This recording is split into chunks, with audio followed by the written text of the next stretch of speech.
Teman-teman sekalian, sahabat-sahabatku, saudara-saudari yang terkasih dalam Tuhan, marilah pada kesempatan ini kita kembali lagi bersama-sama mendengarkan sabda Tuhan yang kita ambil dari penginjil Lukas bab 11 ayat 1 sampai 13. Hal berdoa. Pada suatu kali Yesus sedang berdoa di salah satu tempat.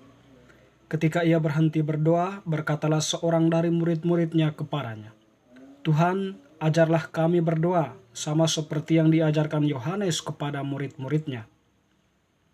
Jawab Yesus kepada mereka, "Apabila kamu berdoa, katakanlah, Bapa, dikuduskanlah namamu, datanglah kerajaanmu.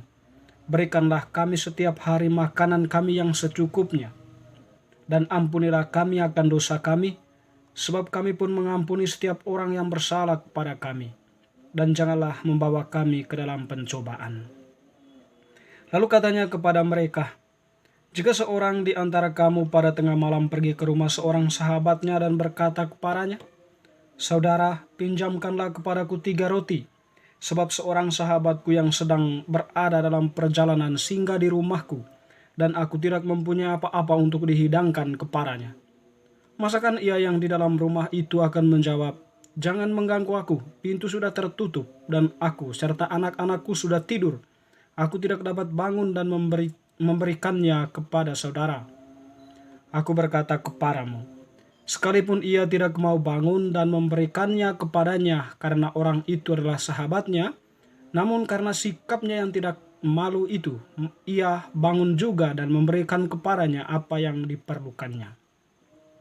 Oleh karena itu aku berkata kepadamu, mintalah, maka akan diberikan kepadamu. Carilah, maka kamu akan mendapat. Ketoklah, maka pintu akan dibukakan bagimu. Karena setiap orang meminta menerima, dan setiap orang yang mencari mendapat, dan setiap orang mengetok baginya pintu dibukakan. Bapa manakah di antara kamu jika anaknya minta ikan daripadanya, akan memberi ular kepada anaknya itu sebagai ganti ikan?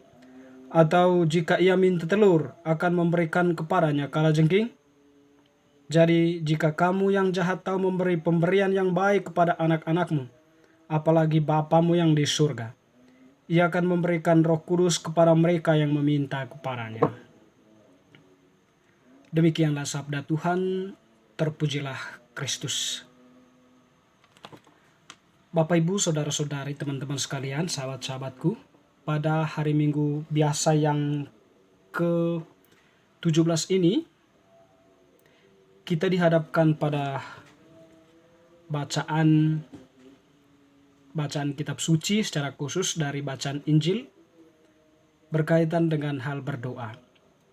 Jadi memahami doa tentu harus secara utuh ya. Artinya bahwa berdoa tidak hanyalah diartikan sebagai sebuah relasi permintaan dari pihak manusia kepada Allah, atau relasi permohonan dari manusia kepada Allah. Tetapi doa mungkin lebih merupakan sebuah relasi antara manusia dengan Allah. Artinya bahwa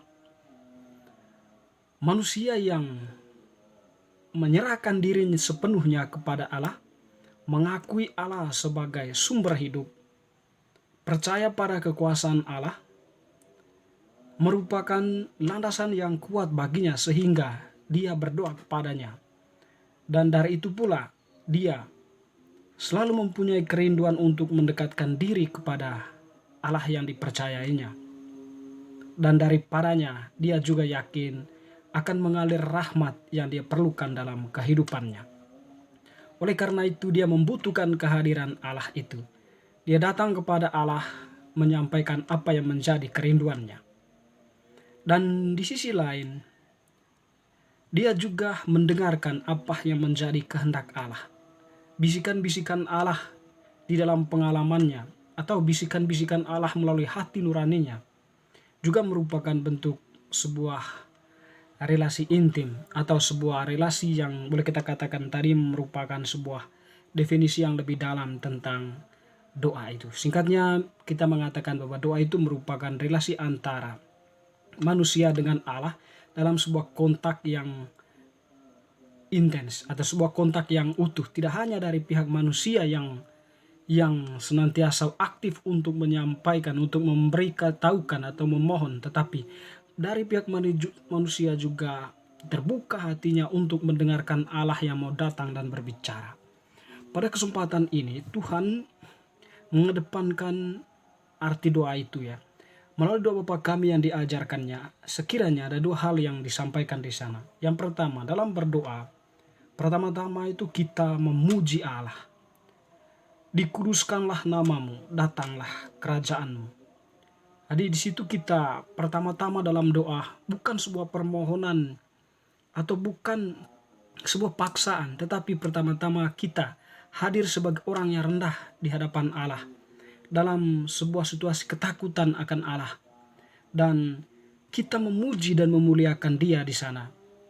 Nah, dari situ mungkin kita membuka hati kita, menyampaikan kerinduan hati kita. Kita meminta atau memohon berkat-Nya atas segala usaha dan karya kita. Kita memohon pengampunannya. Kita memohon kan Allah supaya Allah itu jangan membawa kita ke dalam pencobaan, tetapi senantiasa untuk mencintai yang benar, senantiasa membuat kita untuk selalu memandang kebenaran.